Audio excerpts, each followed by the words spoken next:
ان اللہ یأمرکم ان تؤدوا الامانات الی اہلہا۔ امانت میں خیانت کرنا، آقا علیہ الصلوۃ والسلام نے ایک منافق کی علامت بیان فرمائی۔ ہم نے کتنے بھائیوں کے، کتنے ملازمین کے حقوق کھائے ہیں، کتنی کی امانت میں خیانت کی ہے، ہمارا حساب کتاب کس قدر برا ہونے والا ہے۔ اذا حدث الرجل بالحدیث ثم التفت فہی امانہ۔ اللہ کے نزدیک سب سے بدترین وہ شخص ہے جو شخص اپنی بیوی کے پاس جاتا ہے، اس کے ساتھ علیحدگی کے معاملات کو کسی تیسرے شخص کے ساتھ بیان کرے۔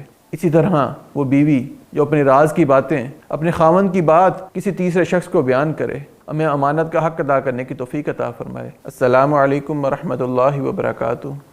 بسم اللہ والصلاة والسلام علی اشرف الانبیاء والمرسلین، اما بعد۔ اعوذ باللہ من الشیطان الرجیم، بسم اللہ الرحمن الرحیم۔ ان اللہ یأمرکم ان تؤدوا الامانات الی اہلہا۔ امانت میں خیانت کرنا، آقا علیہ الصلوۃ والسلام نے ایک منافق کی علامت بیان فرمائی، اور امانت جس کا اللہ رب العزت نے آقا علیہ الصلوۃ والسلام کو بھی حکم دیا کہ آقا آپ امانت اس کے اہل کی طرف لوٹا دیجئے۔ فتح مکہ کا موقع ہے، آقا علیہ الصلوۃ والسلام نے سیدنا عثمان بن طلحہ رضی اللہ تعالی عنہ سے بیت اللہ کی چابیاں واپس لی۔ چابیاں آپ کے ہاتھ میں ہیں۔ سیدنا علی اور سیدنا عباس رضی اللہ عنہما یہ خواہش کر رہے، آقا یہ چابیاں آپ ہمیں تھما دیجئے۔ فوراً جبرائیل علیہ السلام آسمانوں سے نازل ہوتے ہیں، آقا اللہ رب العزت آپ کو اس چیز کا حکم دے رہے کہ جس کی امانت ہے آپ اس کی طرف واپس لوٹا دیجئے۔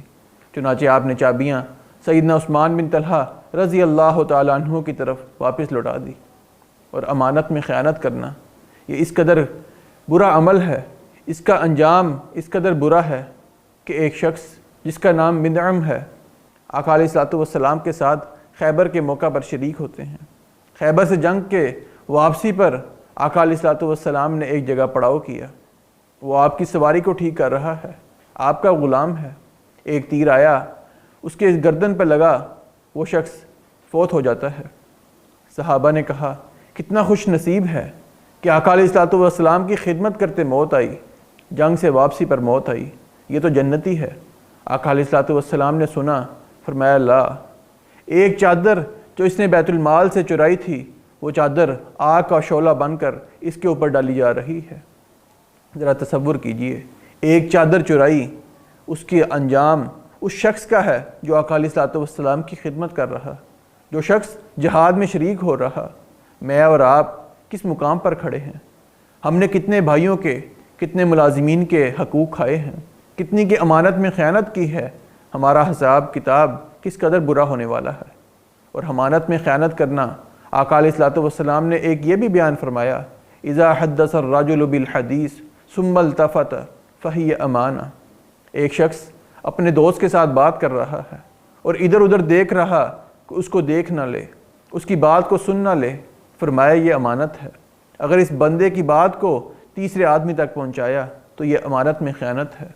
آپ نے یہ بھی فرمایا قیامت کا دن ہوگا، اللہ کے نزدیک سب سے بدترین وہ شخص ہے جو شخص اپنی بیوی کے پاس جاتا ہے، اس کے ساتھ علیحدگی کے معاملات کو کسی تیسرے شخص کے ساتھ بیان کرے۔ اسی طرح وہ بیوی جو اپنے راز کی باتیں، اپنے خاوند کی بات کسی تیسرے شخص کو بیان کرے۔ فرمایا اللہ کے نزدیک بدترین مقام و مرتبے والا یہ شخص ہوگا جو راز کی باتیں لوگوں تک پہنچاتا ہے۔ اور آقا علیہ الصلوۃ والسلام نے یہ بھی فرمایا لا ایمان لمن لا امانۃ لہ۔ جو شخص امانت میں خیانت کرتا ہے، ہمیں اس کا ایمان ہی قابل قبول نہیں۔ اور اللہ رب العزت نے قرآن کریم میں مومنوں کی صفات کا بھی تذکرہ کیا، وہاں یہ بھی صفت بیان فرمائی والذین ھم لاماناتہم وعہدہم راعون۔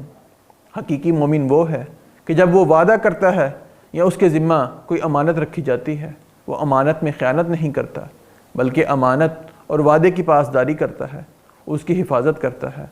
اللہ تعالیٰ سے دعا ہے اللہ رب العزت ہمیں امانت کا حق ادا کرنے کی توفیق عطا فرمائے۔ وما توفیقی الا باللہ۔